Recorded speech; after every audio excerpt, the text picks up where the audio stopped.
My entitled stepmother wants to pierce my daughter's ears. I said no, and now she is threatening me. This story is filled with drama. Be sure to stick till the end and subscribe for updates. My daughter is turning 5 later this month. We have a trip coming up, so we decided to have her birthday party last Saturday instead. When we got home after the party, we helped our daughter open her gifts. The only ones she didn't open were the ones we realized were jewelry or clothing. She doesn't care about those, only the toys, which me and my husband opened without her. Those were gifted mostly by family members. The jewelry department mainly consisted of necklaces and bracelets. The sole exception was a pair of earrings, gifted by my father and his wife. My daughter's ears aren't pierced. We didn't pierce them when she was born, nor do we intend to do so anytime soon. We want to let her decide whether she wants to, and she's never expressed any interest. So me and my husband already knew we'd be exchanging the earrings. Usually we don't tell people we're exchanging a gift they bought for us. This time is different. My stepmother has been pestering me about piercing my daughter's ears since she was born. There's always a different reason why.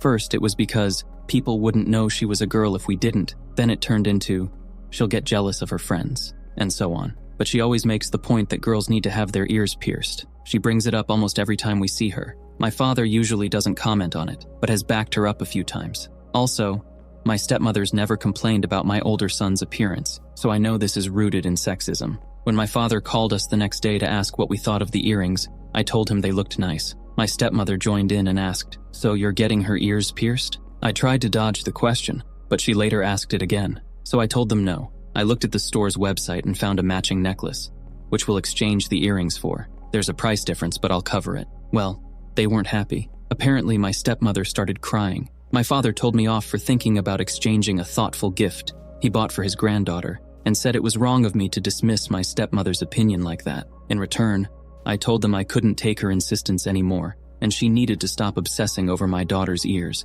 It escalated into a fight. My husband, while 100% on my side otherwise, thinks I didn't need to tell them. AITA? Edit. The party took place at a kids' party venue, not at our home. We're not from the US, and it's not common to open gifts in front of guests around here. Relevant comments. Husband is out of line. My husband is just trying to keep the peace, and I do agree that my actions could be seen as impolite. If I wasn't as annoyed as I was, I probably wouldn't have said anything. NTA, but you could always keep the earrings for the future? Knowing my stepmother, keeping the earrings is a bad idea. She talks about how pretty she'd look with earrings enough as it is. Having actual earrings around would just make things worse. Also, if my daughter does decide to pierce her ears one day, I think she'd like to pick her own earrings. Your 5-year-old is plenty old enough to appreciate gifts given to her. You need to teach her to be appreciative, no matter if it's clothes or jewelry. This comment is heavily downvoted. She is appreciative. She says thank you, wears the clothes and likes the jewelry, but she was tired from the party and wanted to see her new toys before going to bed. She's not ungrateful. She's just not excited about everything. Also, my mill has tried to give her unbelievably sexist shirts twice last year, so we check new clothes before letting our daughter see them. WTF is that about? Is every grandparent in her life a raging misogynist? Nah, Miel just doesn't speak English. She was actually mortified when we told her what too pretty for math meant. After the second time, she just stopped giving her clothing. Don't leave her alone with them. They're never alone with her. My father still works and doesn't have enough free time to babysit. My stepmother has never been alone with a child for more than 2 hours. Her words, not mine. So we wouldn't ask her to stay with our kids either. Where are you from? Are those young ages normal for getting ears pierced? I'm not comfortable sharing the country I live in, but it's in South America. I had my ears pierced at like 2 months, which my mom has always regretted. Why did she regret it? I did have some minor allergies, but nothing bad. She says she regrets it because she feels it should have been my choice. She didn't have my younger sister's ears pierced. OOP responds to some questions. I didn't mean an incentive for my daughter to use them. I meant an incentive for my stepmother to further pester us about it. If I kept the earrings, we'd certainly get more attempts to push us to pierce her ears. My daughter has nothing against jewelry. She loves necklaces and bracelets. But I'm not giving her something she can't use just because her grandfather and his wife think she should have it. The earrings weren't a thoughtful gift, as my father calls it. They were a manipulation tactic. They weren't actually thinking of my daughter when they bought the earrings. I'm not showing them to my daughter, because I know their only purpose was to pressure her, and myself, into something she doesn't want. OOP is voted NTA. Update post, March 20th, 2024, 8 days later. I want to thank everyone who commented on my previous post. A few days after I wrote, I called my father. I told him that both him and his wife were out of line, and that any further attempts to overrule my and my husband's parenting will have consequences. We're both more than willing to limit their contact with our children if they don't stay in their lane. We did end up fighting about it, but I put my foot down. Eventually, my father agreed. A few days later, he sent me an apology via text and offered to cover the price difference between the earrings and the necklace. I declined. I also discussed the situation with my husband. We both agreed to check whatever gifts our kids get from my father and his wife in the future. Better safe than sorry. My husband and I exchanged the earrings for the matching necklace during the weekend. Our girl loved it. We filmed her wearing it and thanking my father and his wife and sent them the video. My father sent us an audio, "You're welcome, honey, I love you," etc. in response. My stepmother didn't reply, nor do I expect her to. Also, you guys are absolutely right. There's no way in hell either of them are ever babysitting my kids. But yeah, I think this is over. Thank you for reassuring me that I was right to hold my ground. Relevant comments. Commenter. One of my earliest memories is the moment I got my ears pierced. I must have been 2 years old and I still remember the pain. That was traumatizing. OP. Yeah, my daughter is old enough to remember something like this too. I would never pierce her ears unless she wanted to. On it being a cultural thing, we're all from Latin America. It's pretty common to pierce girls' ears right after birth around here. I have nothing against people who do that, but I'd never do it myself. Downvoted comment. You should have mentioned that because it adds nuance to the situation. Being normal and being the norm are two different things. Around here, not piercing a baby's ears is almost just as common as doing so. This wasn't a cultural matter. She just wanted to get her way. Top comment on the post. Next occasion, get your stepmom a set of nipple rings.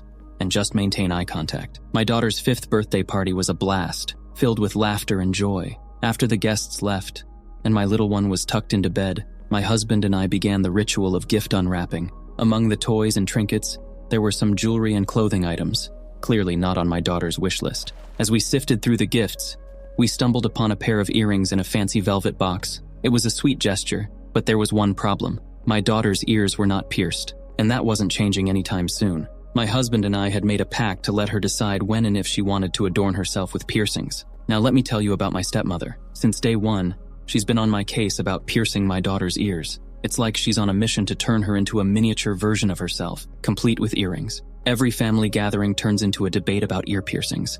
And frankly, I'm tired of it. So when my dad called to ask about the earrings, I decided to be upfront. I told him we'd be exchanging them for something more suitable, like a necklace. Well, let's just say that didn't go over well. My stepmother started crying, my dad got defensive, and suddenly, we were in the middle of a full-blown family feud. My husband thought I didn't need to spill the beans about the exchange, but enough was enough. I couldn't take my stepmother's constant badgering anymore. And besides, it's my daughter's body, not hers. After some back and forth, my dad eventually came around and offered to cover the price difference for the necklace. As for my stepmother, well, she's still not speaking to me. But hey, at least my daughter loved her new necklace. And as for the future, we've decided to keep a close eye on any gifts from my dad and his wife. Can't be too careful, you know? So while it may have been a bumpy ride, I'm glad I stood my ground. My daughter's body, her choice, and no amount of fancy earrings is going to change that. After the dust settled from the birthday drama, things seemed to quiet down for a while. But little did I know, the storm was far from over. A few days later, I received a mysterious package in the mail. It was addressed to my daughter, and inside was a set of baby-sized handcuffs. Yes, you read that right, handcuffs. Confused and more than a little concerned, I called my dad to ask if he knew anything about it. He claimed ignorance, but something in his voice told me he wasn't being entirely truthful. Then, just when I thought things couldn't get any weirder, I started noticing strange occurrences around the house. Objects would go missing, only to turn up in the most unlikely of places. Doors would creak open in the middle of the night, despite being securely locked. I couldn't shake the feeling that someone was watching us, waiting for the perfect moment to strike. And then it happened. One evening, as I was tucking my daughter into bed, I heard a noise coming from the hallway. I cautiously peeked outside her room and saw a shadowy figure lurking in the darkness. Heart pounding, I crept closer, ready to confront whoever it was. But as I got closer, I realized with a shock that it was my stepmother. "What are you doing here?" I demanded, my voice trembling with anger and fear. She just smiled, a twisted grin that sent shivers down my spine. "Just checking in on my granddaughter," she replied innocently, but her eyes told a different story. I knew then that I couldn't let her near my daughter ever again. I had to protect her at all costs, even if it meant cutting ties with my own father. And so, with a heavy heart, but a steely resolve, I made the difficult decision to sever all contact with my stepmother and anyone else who posed a threat to my family's safety. It wasn't easy, but sometimes you have to make the hard choices to protect the ones you love. As the days passed, I couldn't shake the feeling of unease that had settled over our household. Every creak of the floorboards, every flicker of movement out of the corner of my eye sent my heart racing. I became hyper-vigilant, constantly on edge, afraid that at any moment something terrible would happen. My husband tried to reassure me, but even he couldn't deny the strange occurrences that seemed to follow us wherever we went. Then, one morning, I woke up to find my daughter's room in disarray. Toys were scattered across the floor, her bedsheets were tangled and thrown aside, as if someone had been searching for something in a frenzy. Panic surged through me as I rushed to check on my daughter, praying that she was safe. Thankfully, she was still sound asleep, unaware of the chaos that had unfolded around her. But the incident left me shaken to the core. It was clear that whoever was behind these strange events wasn't going to stop until they got what they wanted. Determined to protect my family, I reached out to a friend who worked in security. Together, we installed surveillance cameras around the perimeter of our house, hoping to catch whoever was responsible in the act. Days turned into weeks, and still, there was no sign of the intruder. My husband began to worry that I was letting my imagination run wild, that there was no one out to get us, but our own paranoia. But I couldn't shake the feeling that something was very wrong. And then, just when I was starting to doubt myself, the cameras caught something. It was late at night, and everyone else was asleep. I was sitting in the living room, scrolling through my phone, when I heard a noise coming from outside. I glanced at the surveillance feed